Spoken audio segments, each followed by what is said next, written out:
Having discussed the background of China and Taiwan and their map, अब हम लोग देखते हैं कि हिस्ट्री में ताइवान और चाइना का क्या रिलेशन रहा है। जनाब, ताइवान जो है वो एक इंडिपेंडेंट जजीरा था जो 17th सेंचुरी के अंदर, 17th सेंचुरी क्या होती है, 1600 से लेकर 1699 तक 17th सेंचुरी चलती है। 17th सेंचुरी के अंदर ताइवान जो है वो चाइना के कंट्रोल में आ गया, उससे पहले चाइना के कंट्रोल में नहीं था। 17th सेंचुरी से लेकर 1895 तक, 1895 तक तकरीबन 200-250 साल जो है, 200-300 साल वो चाइना के पास रहा। और 1895 में चाइना की जापान के साथ एक जंग हुई, जिसके नतीजे में चाइना ने ताइवान जापान को दे दिया। ये आप देख सकते हैं कि ये जापान है, ये ताइवान। चाइना की जब जापान के साथ जंग हुई तो उसने जापान को दे दिया। 1945 के अंदर दूसरी जंग अजीम हुई, जापान जंग हार गया और चाइना को ताइवान वापस मिल गया। दोनों मुल्कों के अंदर जो है वो सिविल वॉर स्टार्ट हो गई नेशनलिस्ट गवर्नमेंट फोर्सेस के दरमियान। ठीक है, दो डिफरेंट लीडर्स थे, एक का नाम था शियांग काइशेक और दूसरे का नाम था माओ जेतुंग, जिसका नाम मशहूर है, हम फाउंडर ऑफ मॉडर्न चाइना के नाम से भी याद करते हैं। ये दोनों जो हैं ये लीडर्स थे। इन दोनों की आपस में क्लैश हुआ और क्लैश के नतीजे में शियांग काइशेक साहब जो थे ये ताइवान चले गए और ताइवान जाकर उन्होंने कहा कि हम लोग ताइवान में बैठकर अपना चाइना आज़ाद करवाएंगे। और माओ जेतुंग चीन में रह गए और चीन में उन्होंने बैठ के ये कहा कि हम लोग ताइवान को वापस लेंगे यहाँ से।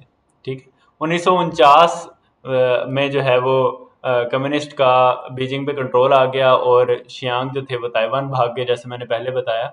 और शियांग फिर वहाँ हुकूमत करने लग गए और माओ जेतुंग ने यहाँ हुकूमत की चाइना में। लेकिन दोनों कहते रहे कि हमारा मुल्क का दूसरा पार्ट जो है वो हमसे अलग है, हमने उसे इकट्ठा करना है। ठीक है, तो इकट्ठा करना जो है ये दोनों का मकसद था। चाइना समझता है कि ताइवान उसका एक ब्रेक अवे प्रोविंस है, उसका टूटा हुआ एक प्रोविंस है। शी जिनपिंग जो चाइना के मॉडर्न आज के सदर हैं वो कहते हैं कि रीयूनिफिकेशन मस्ट बी फुलफिल्ड, दोबारा से हमें जुड़ना है। ताइवान ये नहीं कंसिडर करता। ताइवान कहता है कि हम चाइना से 100 मील समुंदर के फासले दूर हैं। फिर हमारी डिस्टिंक्ट कॉन्स्टिट्यूशन है जो चाइना के कॉन्स्टिट्यूशन से डिफरेंट है। हमारे यहाँ डेमोक्रेसी है, चाइना के यहाँ अरिस्टोक्रेसी है, वन पार्टी रूल है, एक तरह से डिक्टेटरशिप है।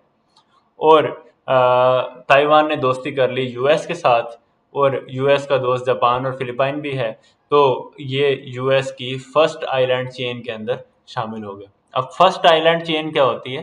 फर्स्ट आइलैंड चेन होती है कि जो चाइना के साथ साथ मुल्क हैं, फिलिपाइन, ये जापान, ताइवान वगैरह, इन मुल्कों ने मिलकर यूएस का साथ दिया है।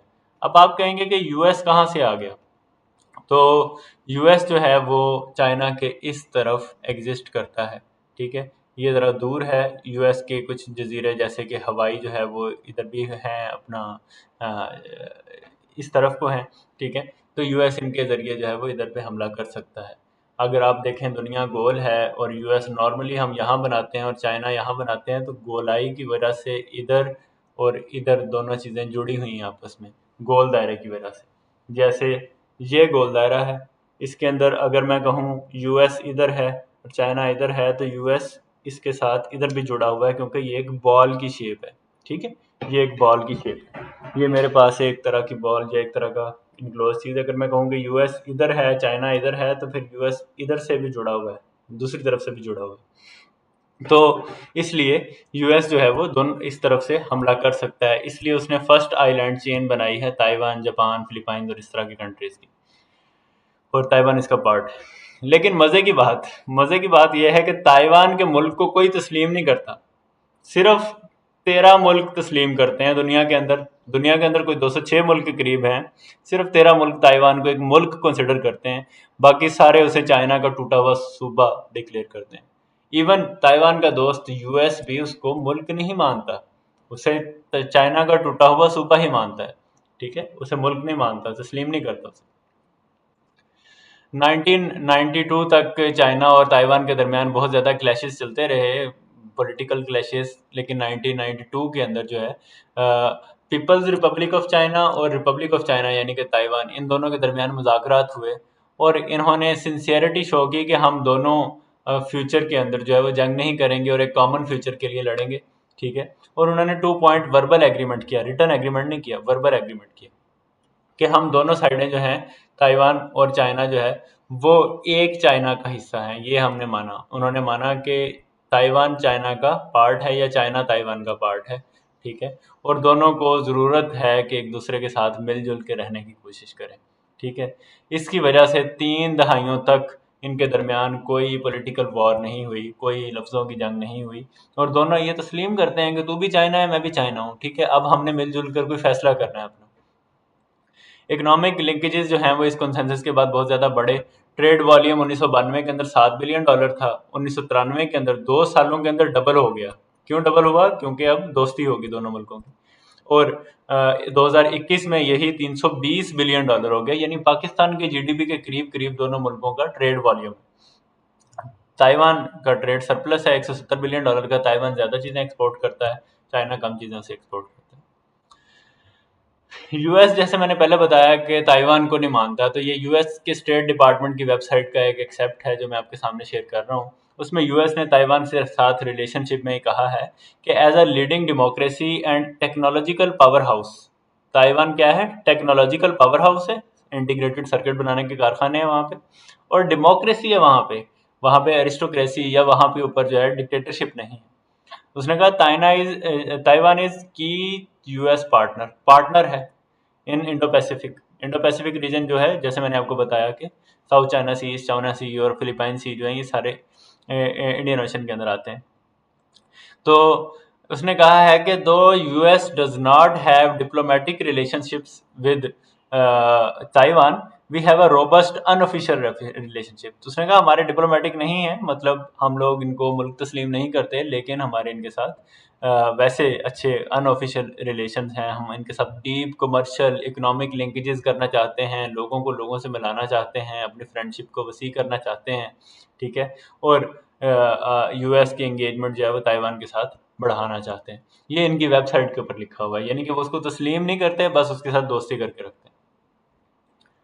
अच्छा जी, चाइना जो है वो वक्तन फ़वक्तन डिप्लोमेटिक प्रेशर डालता रहता है ताइवान के ऊपर कि तू हमारे साथ मिल जा। चाइना जो है वो रीयूनिफिकेशन की नॉन मिलिट्री मीन्स के ज़रिए कोशिश कर रहा है, लेकिन अगर चाइना अपनी मिलिट्री को ले आए ताइवान के अंदर तो फिर चाइना जो है वो कामयाब हो जाएगा, ताइवान लॉस पे आ जाएगा, क्योंकि ताइवान की कोई मिलिट्री इतनी स्ट्रांग नहीं है। चाइना स्पेंड करता है more than any country accept US on defence. Defence के ऊपर इसकी सेकंड लार्जेस्ट स्पेंडिंग है। उसके बाद अगर अटैक होता है तो ताइवान सिर्फ यही कर सकता है कि या तो चाइनीज़ अटैक को स्लो कर दे, हैं, या यानी रोक के रखे, या फिर चाइना की फोर्सेस को लैंडिंग से रोक के रखे, या फिर गोरिल्ला वार करे। इससे ज़्यादा एक्टिव वॉर जो है वो नहीं कर पाएगा। इधर एक सवाल पैदा होता है कि ताइवान को एक्सटर्नल हेल्प कहाँ से मिलेगी। ताइवान को शायद एक्सटर्नल हेल्प यूएस से या जापान से मिल जाए, लेकिन इसकी क्लियर कोई इंडिकेशन नहीं। सेकंड थीम सिक्योरिटी और वर्ल्ड डोमिनेंस को अगर हम देखें तो जैसे मैंने बताया कि यूएस ने फर्स्ट आइलैंड चेन बनाई हुई है चाइना के गिर्द, कुछ मुल्कों को पैसे शैसे देकर उनको एक अपने साथ मिलाया हुआ है ताकि चाइना डायरेक्ट यूएस पे हमला ना कर पाए, ठीक है। अगर चाइना ताइवान को इनगल्फ कर लेता है तो ये वाली चेन टूट जाएगी। ये मैं आपको दिखाता हूँ कहाँ पे कैसे चेन टूटेगी। ये अगर ये इसकी फर्स्ट आइलैंड चेन है, ये वाली, ये टूट जाएगी अगर ये ताइवान को इधर से चाइना हमला कर देता है, और इधर से फिर आगे यूएस को हमला करना आसान होगा, ठीक है। इसलिए ताइवान यूएस के लिए इम्पोर्टेंट है। उसके बाद यूएस की एयर बेसिस हैं हवाई और गुआम के अंदर, वो थ्रेटन होंगी, वो उसके हमसाए में हैं ताइवान के, ठीक है। चाइना ने क्या किया कि सन 2022 के अगस्त में, यानी पिछले साल के अगस्त के अंदर, इसने एक बहुत बड़ा मिलिट्री शो किया ताइवान के बॉर्डर के इर्द गिर्द, जिसमें बैलिस्टिक मिसाइल फायर किए, जिसमें ताइवान के इर्द गिर्द 6 डेंजर जोन्स के अंदर उसने फायर किया।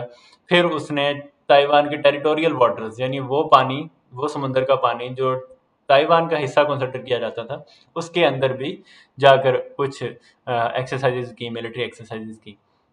यूएस हाउस ऑफ रिप्रेजेंटेटिव का जो स्पीकर था वो फ़ौरन उन एक्सरसाइजेज के बाद ताइवान गया ताकि चाइना को ये पैगाम मिले कि ये लोग आपस में दोस्त हैं। और चाइना जो है वो उसने कहा कि इसका इधर आना एक्सट्रीमली डेंजरस है, क्योंकि हम तो अमन के लिए जो है वो मिलिट्री एक्सरसाइजेज कर रहे थे और इसने आकर बड़ा गलत पैगाम दिया है। ये यूएस की एयर बेसिस हैं चाइना के इर्द गिर्द। इसमें ये वाला पार्ट जो है ये ताइवान का है, और ये देखें कि यूएस ने किस तरह से चाइना को घेरा डाल के रखा हुआ है। ये गुआम की एयर बेस है जहाँ से Japan, Korea, Taiwan, China, Hong Kong, Philippines की तरफ जो है वो रास्ते निकलते हैं। ये यूएस के पास है। ये यूएस के हवाई का आइलैंड है। ये यूएस आप देख रहे हैं, जैसे मैंने कहा कि दुनिया गोल है, तो यूएस अगर इधर बनाते हैं तो इधर भी आता है, और इसका हवाई का आइलैंड इधर है। और ये ताइवान से 4500 मील दूर है। ठीक है, तो अगर ताइवान जो है इस पे चाइना का कब्जा हो जाता है तो ये डायरेक्ट ओपन हो जाएगा चाइना चाइना के लिए कि वो उस पर हमला कर सके हवाई के ऊपर। ये अगेन फर्स्ट आइलैंड चेन का नक्शा है। ये चाइना की मिलिट्री एक्सरसाइजेज हैं। आप देख रहे हैं कि ये रेड जो हैं ये डेंजर जोन्स के अंदर की गई एक्सरसाइजेज हैं, और ये ग्रीन जो है ये इसके टेरिटोरियल वाटर्स हैं जिसके ऊपर ताइवान का हक है। तो ये देखें, ये वाला और ये वाला और ये वाला रेड जो है ये उसके टेरिटोरियल वाटर्स के अंदर आ रहा है। अगर पेपर में सवाल आए तो आप ये नक्शा भी बना सकते हैं। यूएस की पॉलिसी जो है वो ताइवान के बारे में एम्बिगुअस है, जैसे मैंने पहले बताया। यूएस जो है वो अनक्लियर है कि उसे ताइवान को डिफेंड करना चाहिए या नहीं करना चाहिए। डिप्लोमेटिकली यूएस कहता है कि वन चाइना पॉलिसी, यानी चाइना एक ही है, और चाइना उस चाइना किसको तस्लीम करता है, वो पीपल्स रिपब्लिक ऑफ चाइना को, अपने राइवल कंट्री को। ताइवान को तस्लीम नहीं करता। लेकिन मई के अंदर यूएस प्रेसिडेंट जो बाइडन ने वाशिंगटन की पोजीशन ज़्यादा स्ट्रॉन्ग की, और उनसे जब पूछा गया कि यूएस क्या मिलिटरीली ताइवान को डिफेंड करेगा, तो उन्होंने कहा कि बिल्कुल करेगा। 2021 में चाइना ने अपनी मिलिट्री एयरक्राफ्ट सिस्टम्स जो हैं वो उन्हें रैंप अप करने की कोशिश की, उन्हें बेहतर करने की कोशिश की, और कहा कि ये हमारी नेशनल सिक्योरिटी के लिए है। 2021 के अंदर ही चाइना ने 56 इंक्लूजन्स एक सिंगल डे के अंदर की ताइवान की एयर स्पेस के अंदर। ठीक है, ताइवान की एयर स्पेस जो थी उसके अंदर चाइना ने बगैर पूछे 56 बार एंट्री डाली। ताइवान के डिफेंस मिनिस्टर ने कहा कि रिलेशन जो हैं वो बहुत ख़राब हो जाएंगे, जो पिछले 40 साल से ज़्यादा ख़राब हो जाएंगे।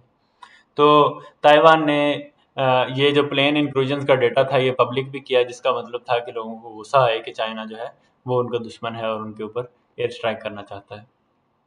मिलिट्री कंपैरिजन अगर किया जाए तो चाइना के पास एक्टिव फोर्सेस 20 लाख हैं, ताइवान के पास सिर्फ 1.5 लाख है। ग्राउंड फोर्सेस इनके पास 9 लाख हैं तो इनके पास 94,000 हैं, यानी 10 गुना तकरीबन कम है। नेवी भी इनके पास बहुत कम है, हालांकि ये आइलैंड नेशन है और यहाँ नेवी ज़्यादा होनी चाहिए। एयरफोर्स भी बहुत कम है। रिजर्व्स, पैसे, ये इनके पास, चाइना के पास कम हैं और इनके पास ज़्यादा हैं। फिर टैंक्स इनके पास कम हैं, फिर एयरक्राफ्ट कम हैं, यानी कि ताइवान लूजिंग पोजीशन पे है। सिर्फ इसके ताइवान के रिजर्व्स अच्छे हैं चाइना के निस्बत। इकोनॉमी ताइवान की भी बड़ी इंपॉर्टेंट है। इसकी वजह यह है कि ये आजकल के यूज़ के इलेक्ट्रॉनिक इक्विपमेंट, फ़ोन से लेकर लैपटॉप तक, game consoles, computer chips, industrial chips और सारी चीज़ें बनाता है ये इलेक्ट्रॉनिक की। ठीक है, और ताइवान की एक सिर्फ company, Taiwan semiconductor manufacturing company TSMC जो है, ये पूरी दुनिया की आधी के करीब जो है वो एक्सपोर्ट्स करती है। आधी से ज़्यादा चीज़ें ये बनाती है पूरी दुनिया की। इतना बड़ा ताइवान का इम्पैक्ट है। अगर चाइना इसको टेक ओवर करता है तो चाइना का फ़ायदा ये होगा कि शिप मेकिंग इंडस्ट्री उसके हाथ में आ जाएगी, जो कि फ्यूचर है, जो कि आगे की इकोनॉमी में इसको हेल्प करेगी। इसलिए भी चाइना उस पर हमला करना चाहता है। ये आप देख रहे हैं कि ताइवान की कंपनी TSMC जो है वो और UMC, PSMC और VIS, ये सारे मिलकर दुनिया की 65% जो है वो चिप्स बनाते हैं। उसके बाद फिर सैमसंग है और उसके बाद अदर कंपनीज हैं। क्या ताइवान के लोग वरिड हैं? एक सर्वे हुआ इन एयर स्ट्राइक्स के बाद, जब देखा गया कि क्या ताइवान के लोग वरिड हैं या नहीं, तो पता चला कि 64.3% लोग जो हैं वो वरिड नहीं हैं, यानी ज़्यादा लोग रिलेटिवली काम है, उन्हें अपनी इकोनॉमी पे एतबार है, उन्हें यह है कि चाइना हम पे इकोनॉमिकली डिपेंडेंट है। ठीक है, और ताइवान के लोग जो हैं वो उन्होंने एग्री किया कि चाइना जो है वो कोई तकरीबन जंग अगर इनसे पूछा कि क्या आप परेशान हैं जंग की वजह से, तो उन्होंने स्ट्रांगली डिसएग्री किया 23%, पार्शली डिसएग्री किया 40%, पार्शली एग्री किया 21%। यानी कि 40 और 23 तकरीबन 63% लोग जो थे उन्होंने ये कहा कि नहीं, हम जंग की वजह से परेशान नहीं हैं। फ्यूचर सिनेरियो हम देख लेते हैं। फ्यूचर जो है वो दो तरह का हो सकता है। एक पॉलिटिकल फ्यूचर तो ये हो सकता है कि पीसफुल रीयूनिफिकेशन हो जाए पीपल्स रिपब्लिक ऑफ चाइना की, दोनों मुल्क आपस में मिल जाए पीसफुली, लेकिन ये फार फ्रॉम रियलिटी है। उसके बाद दूसरा ये है कि चाइना का कॉम्बिनेशन यूज़ ऑफ फोर्स का और पीसफुल निगोसिएशन का ये ताइवान को नीचे लगा ले। और तीसरा ये है कि फोर्सफुल टेक ओवर हो। तो ये तीन सिनेरियोज डिपेंड करते हैं कि पीपल्स रिपब्लिक ऑफ चाइना की ताइवान की तरफ क्या पॉलिसी रहती है, यूएस और उसके अलाइज ताइवान का कितना साथ देते हैं, और उसकी पोजीशन जो ताइवान की अपनी अथॉरिटीज़ हैं, रूलिंग अथॉरिटीज़ हैं, उनकी क्या पोजीशन है कि वो क्या चाइना की बात मानते हैं या नहीं मानते। अब ताइवान के अंदर दो मेन पॉलिटिकल पार्टीज हैं, एक का नाम है डीपीपी और एक का नाम है केएमटी। डीपीपी जो है वो इस वक्त गवर्नमेंट में है, उसके पास कोई क्लियर पॉलिसी नहीं है, और वो बिलीव करती है कि यूएस जो है वो मिलिट्री क्राइसिस में हेल्प करेगा। जबकि केएमटी जो है वो आजकल गवर्नमेंट में नहीं है, इलेक्टोरली वीक है, लेकिन वो उसके पास स्ट्रॉन्ग फैक्चुअल जो है वो इंफॉर्मेशन है, और फैक्चुअल उसका एजेंडा है कि हम लोग किस तरह से चलेंगे। तो अगर तो केएमटी की गवर्नमेंट आती है तो चाइना और ताइवान जो है उसका आपस में कह सकते हैं कि ताल्लुकात चलते रहेंगे, और अगर डीपीपी की गवर्नमेंट आती है तो ये ताल्लुकात जो हैं ये यूएस की शाय की वजह से शायद ख़त्म हो जाएं, क्योंकि उनकी अपनी तो क्लियर पॉलिसी है नहीं। तो 2024 के स्टार्ट के अंदर जो है वो ताइवान के अंदर इलेक्शन हो रहे हैं, और नवंबर 2024 में हो रहे हैं यूएस के अंदर प्रेसिडेंशियल इलेक्शंस। तो इन 2024 के अंदर ये पता चलेगा कि ये कौन सी वाली पार्टी आती है, और उसके बाद फिर क्या उनकी पॉलिसी होती है। फिलहाल जो पार्टी है डीपीपी, उसका ये कहना है कि यूएस हमारी हेल्प करेगा, इसलिए हम चाइना को कन्फ्रंट कर सकते हैं। 2024 जैसे मैंने बताया सेंसिटिव ईयर होने वाला है। पीपल्स रिपब्लिक ऑफ चाइना जो है वो शायद यूएस प्रेसिडेंशियल इलेक्शन से पहले अटैक करे, ताकि इलेक्शन कैंपेन जो है वो डिस्टर्ब हो। और चाइना को काफ़ी ज़्यादा शय मिल गई हुई है, क्योंकि रशिया ने यूक्रेन पे अटैक किया है और वो सर्वाइव कर रहा है। फिर यूएस जो है वो डिफ़िकल्ट पोजीशन में हो जाएगा, इलेक्शंस होने वाले होंगे। अब क्या वो चाइना का साथ देता है या ताइवान का साथ देता है?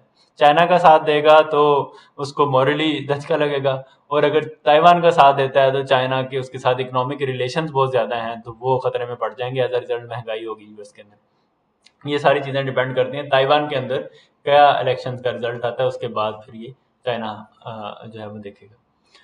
सेकंड सिनेरियो ये है कि कॉम्प्रोमाइज़ कर लिया जाए और यूज़ ऑफ फोर्स के ज़रिए ताइवान को ले लिया जाए।